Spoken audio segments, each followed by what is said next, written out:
Good morning, students.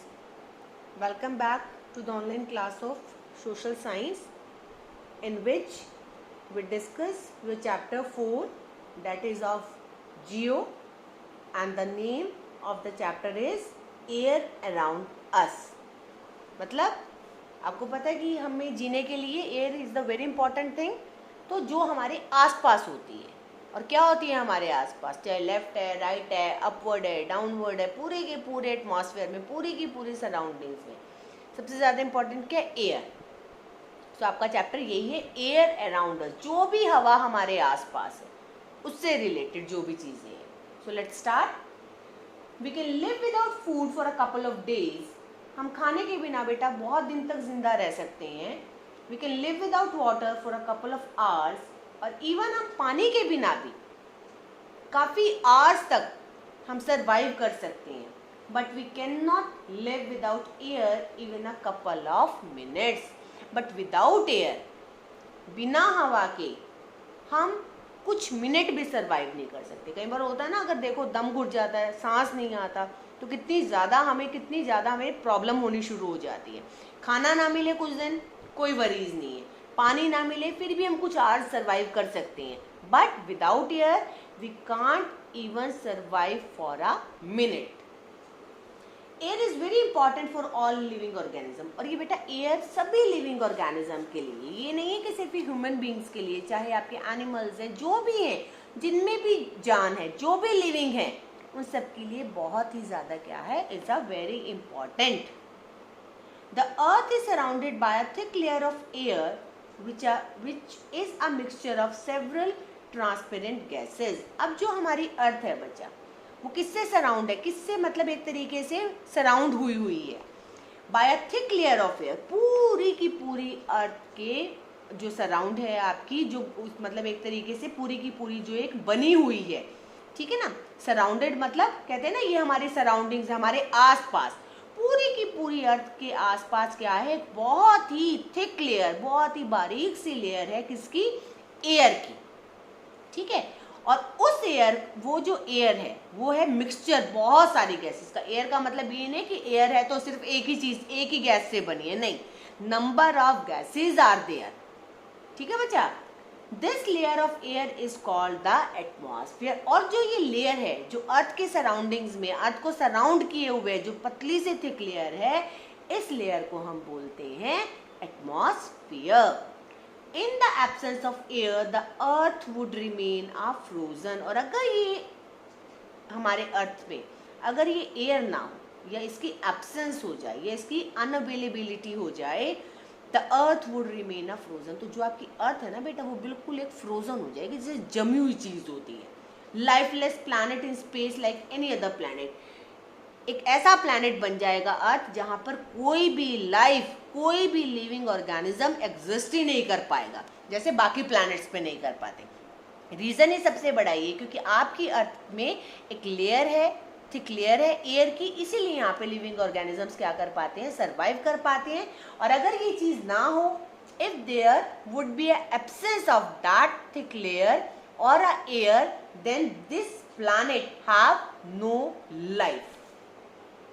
In fact, the atmosphere that we live in is the result of gradual and continuous changes which started about 4600 million years ago. अब बेटा भी बिल्कुल fact है. In fact the atmosphere that we live in, अब जिस atmosphere में हम रहते हैं, ठीक है बच्चा, is the result of a gradual and continuous changes. वो एक ऐसा है बच्चा हमारा जिसमें बहुत ही ज़्यादा चेंजेस होते हैं. ग्रेजुअली, स्लोली भी, और कॉन्टिन्यूटी में भी बहुत ज़्यादा चेंजेस होते हैं. और ये स्टार्ट कब हुए? Which started about 4600 million years ago. इतने, आप ये देखो, तब से लेकर अब तक कॉन्टिन्यूटी में क्या चल रहे हैं, हमारी अर्थ में चेंजेस ही चल रहे हैं. And were energized by the sun. और सारी, और इन सबको जो एनर्जी मिलती है वो कहाँ से मिलती है? सारी की सारी वो मिलती है हमें सन से. Let us study in detail about the air that envelops the earth. अब हम पूरी डिटेल में इस चीज को बेटा पढ़ेंगे अच्छे से. about the air, कि एयर क्या है, जिसने पूरे की पूरी अर्थ को कैसे काम किया हुआ है एयर ने, जैसे एक एनवेलप होता है, एनवेलप में लेटर होता है ना, तो वो लेटर क्या हो गई आपकी अर्थ, और एक एनवेलप क्या हो गया, जो बाहर का पोर्शन है वो हो गया आपका air. So the structure of the atmosphere, अब हमारे पूरे एटमॉस्फेयर का, जिसमें ये गैसेज हैं, जिसमें ये एयर है, इसका स्ट्रक्चर कैसा है। The atmosphere is divided into 4 different layers. अब जो आपका एटमॉस्फेयर है ना बेटा, वो 4 पार्ट्स में डिवाइड हुआ हुआ है, 4 लेयर्स हैं उसकी, one after the other and other after the others one. First these are troposphere, stratosphere, mesosphere and thermosphere.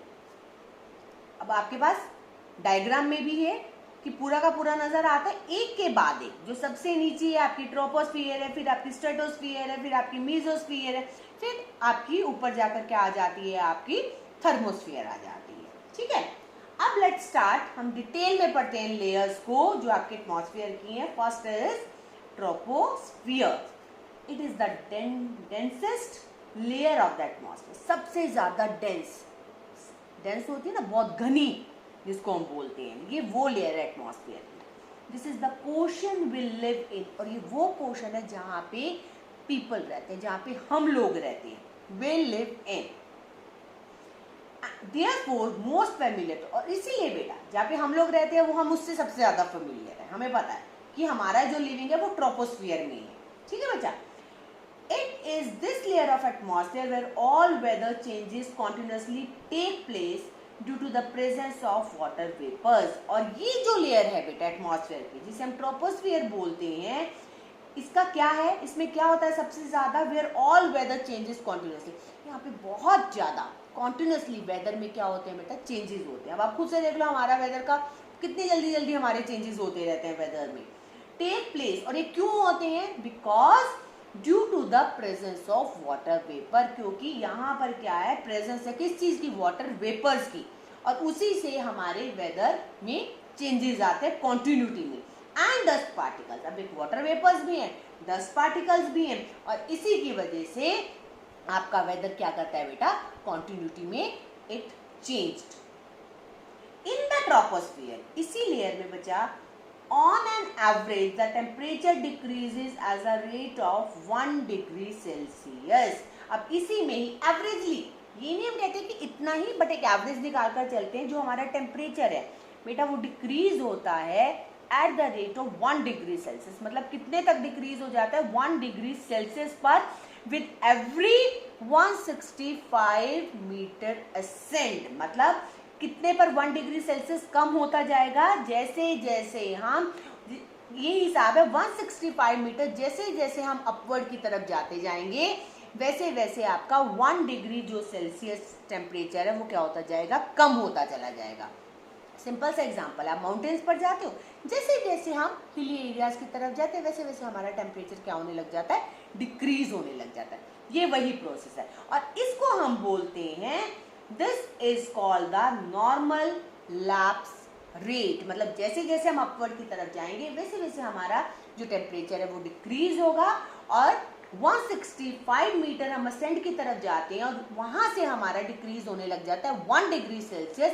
इस प्रॉपर स्पेसिफिक टेम्परेचर डिक्रीज को और इस हाइट को we can call it as a normal lapse rate.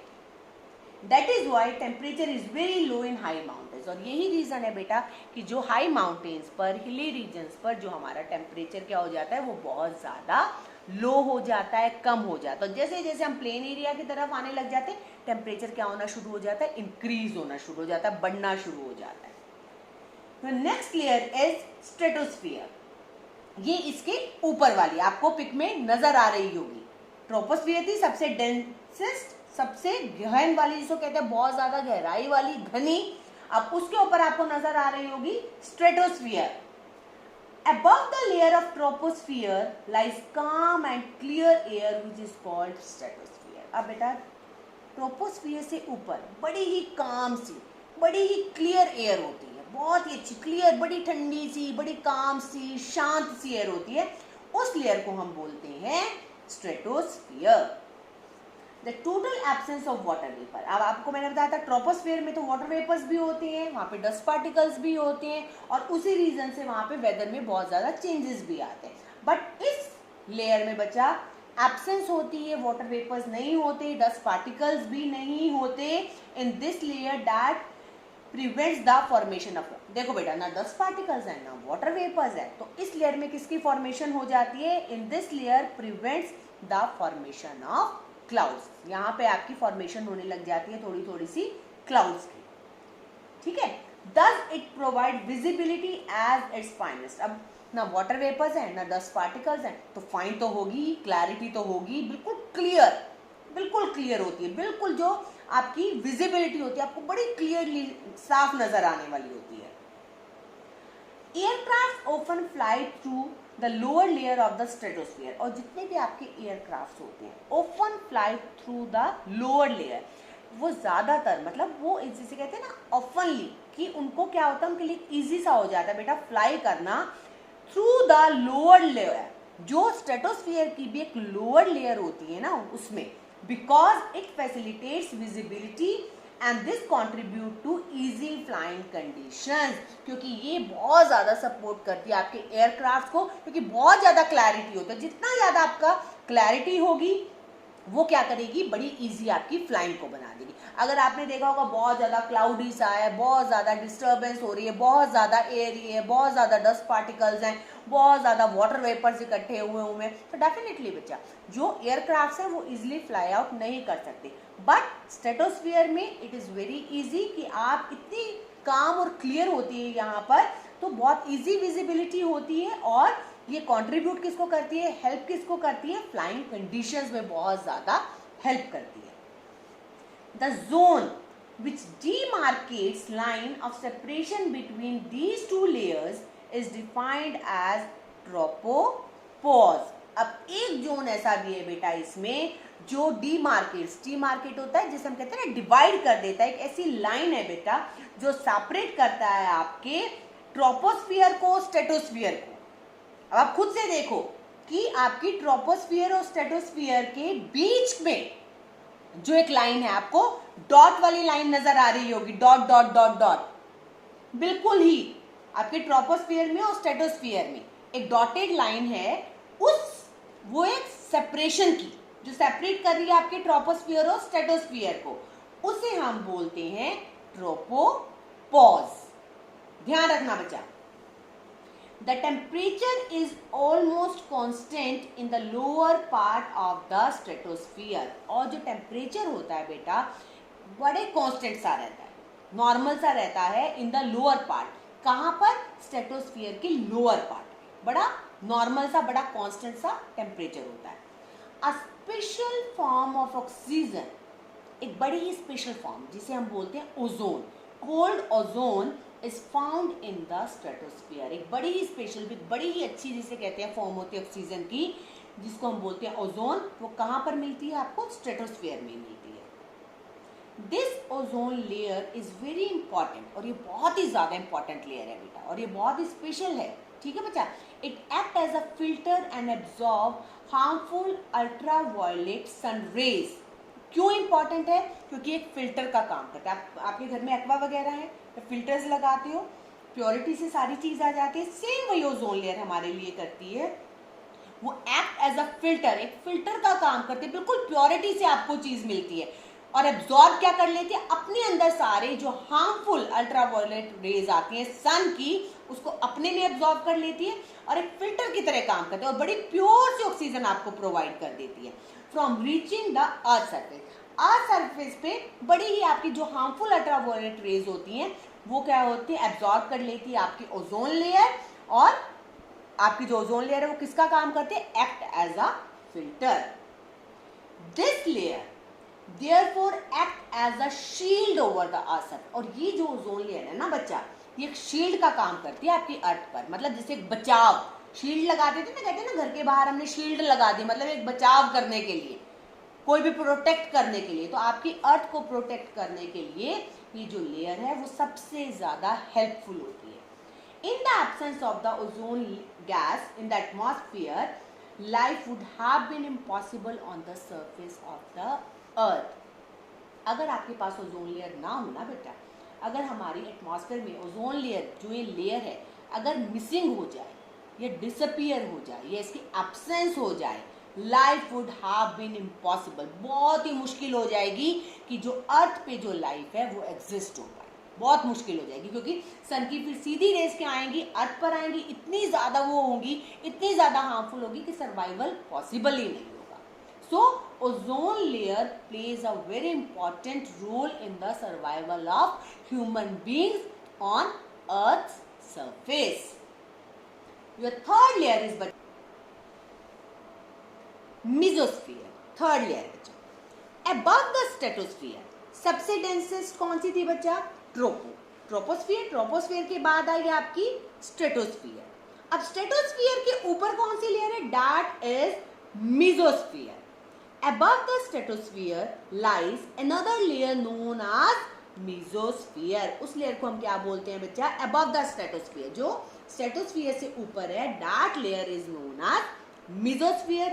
It is a cold layer, बहुत ठंडी layer है बच्चा, where temperature generally decreases, और यहाँ पर टेम्परेचर क्या रहता है बेटा, डिक्रीज ही रहता है, कम ही रहता है बहुत ज्यादा, with increasing altitude। क्यों, क्योंकि बहुत ऊंची है, ऑल्टीट्यूड पर है, बहुत ज्यादा हाइट पर है। ऑल्टीट्यूड होता है हाइट पर कोई चीज होना, जो जितनी ज्यादा हाइट पर चीज होगी उतना ही टेम्परेचर क्या होगा, डिक्रीज होगा। Meteors burn up in these layer, और जो मिटियोर्स होते हैं, ठीक है ना, छोटे छोटे से मिटियोर्स होते हैं, वो बर्न हो जाते हैं बेटा इस लेयर के, ये ध्यान रखना, meteors burn up in this layer, छोटे छोटे से होती है ये चीज, ठीक है ना बच्चा, वो बर्न हो जाते हैं इस लेयर के। सो मेसोस्फीयर तो बड़ा सिंपल सा है, अबव द स्ट्रेटोस्फीयर जो लेयर है दैट इज मेसोस्फीयर, बहुत ज्यादा कोल्ड है, मिटियोर्स इसमें बर्न हो जाते हैं, टेम्परेचर इसमें डिक्रीज हो जाता है। क्यों हो जाता है, why is it so, because with the increasing of the altitude. Your last layer is बचा thermosphere. Above the mesosphere is thermosphere। अब देखो बेटा, अब सबसे ऊपर एक तरीके से आ गई आपकी, जो mesosphere से भी ऊपर है वो है आपकी thermosphere, where the air is very thin, जहाँ पे आपकी एयर बहुत ज्यादा पतली हो जाती है, बहुत ज्यादा थिन हो जाती है। In the lower layer of the thermosphere, अब जो थर्मोस्फीयर की भी नीचे वाला पार्ट है, ठीक है ना बेटा, थर्मोस्फीयर का भी जो एक लोअर पार्ट है उसमें क्या है बच्चा, ionosphere, ion particles are present in concentration, वहां पे क्या है, आयन पार्टिकल्स होते हैं, ये अपने साइंस में आएगा आपके पास, कुछ आयन पार्टिकल्स होते हैं बेटा जो वहां पर प्रेजेंट होती हैं। These ion particles are electrically charged and play very important role in our wireless communication. अब जो ये आयन पार्टिकल्स होते हैं ना बेटा, ये क्या होते हैं, इलेक्ट्रिकली चार्ज्ड होते हैं, ठीक है, एंड प्ले, और ये बहुत ज़्यादा इंपॉर्टेंट रोल प्ले करते हैं जब हम वायरलेस कम्युनिकेशन होते हैं, जैसे आपके मोबाइल फोन्स हैं, ठीक है, कोई वायर तो होती नहीं, ये आयन पार्टिकल्स बहुत ज़्यादा आपस में ही इनकी जो होता है ना, जैसे नेगेटिव पॉजिटिव का, पॉजिटिव नेगेटिव का, उस तरीके से इनका चार्ज होते हैं ये, और ये सबसे ज़्यादा इंपॉर्टेंट रोल प्ले करते हैं जब आपकी वायरलेस कम्युनिकेशन होती है, जहाँ पर कोई वायर नहीं होती बट फिर भी कम्युनिकेशन होता है, स्पेस वगैरह जैसे, बिल्कुल ऊपर की तरफ, वहां पे कोई आप मोबाइल फोन की कोई तारे नहीं होती है, कुछ नहीं होता है, लेकिन फिर भी कम्युनिकेशन रहता है। Radio waves can be sent to different places through these iron particles, और जो रेडियो वेव्स भी होती हैं बेटा, जो ठीक है ना, वो भी सीन कर सकते हो, आप देख सकते हो, can be sent to different places, जो रेडियो वेव्स जो होते हैं वो भी हम just because of these iron particles we can easily send those waves to the different places, just because कि हमारे पास ये आयरन पार्टिकल्स प्रेजेंट है वहां पर, तो आपकी रेडियो वेव्स भी जो होंगी आप इजिली दूसरे प्लेस पर सेंड कर सकते हो। They enable wireless communication over the earth surface, और ये बिल्कुल अनेबल होते हैं, बिल्कुल ये काम करती है वायरलेस कम्युनिकेशन आपके अर्थ सरफेस पर, बिल्कुल यहां से ऊपर तक कोई भी बिना वायर के आप कम्युनिकेट कर सकते हो very easily. Beyond the thermosphere, ठीक है ना बेटा, अब इसके बाद beyond the thermosphere about 1600 kilometre above the earth surface, the earth atmosphere gradually merges with a very thin gases of the outer space. अब क्या चीज होती है, थोड़ा सा आप देखिए बियॉन्ड द थर्मोस्फेयर, थर्मोस्फेयर के बियॉन्ड में मतलब आप लगा के चल लीजिए, उसको थोड़ा सा नीचे लगा के चल लीजिए, about 1600 kilometre above of the earth surface. कितनी अबव, अर्थ सरफेस से आपकी 16 किलोमीटर जो अबव है, जो आपका अर्थ का एटमॉस्फेयर है वो ग्रेजुअली, मतलब जिसे हम कहते हैं स्लोली मर्ज होता है with a thin gases of the outer space. वो धीरे धीरे क्या मर्ज होने लग जाता है बेटा, किसमें मर्ज हो रहा है, वो आपके अर्थ सरफेस में gradually merges with a very thin of gases, बहुत छोटी छोटी बड़ी बारीक बारीक गैसेज में, जो आउटर स्पेस में गैसेज होती हैं उसमें क्या होने लग जाता है, आपका जो अर्थ का एटमॉस्फेयर है वो स्लोली मर्ज हो जाता है इन गैसेज में ऑफ द आउटर स्पेस, मतलब जो एक स्पेस की जो जगह होती है वहां पर। इसलिए इस लेयर को, ये सबसे ऊपर की लेयर है आपकी, एक तरीके से स्पेस वाली लेयर है ये आपकी, ठीक है बच्चा। और इस लेयर को हम बोलते हैं थर्मोस्फियर। तो अभी आज हमने क्या किया, क्या डिस्कस किया, firstly we have to discuss कि atmosphere, what is atmosphere, what is the structure of the atmosphere and how many layers are in the atmosphere. So thank you, have a nice day.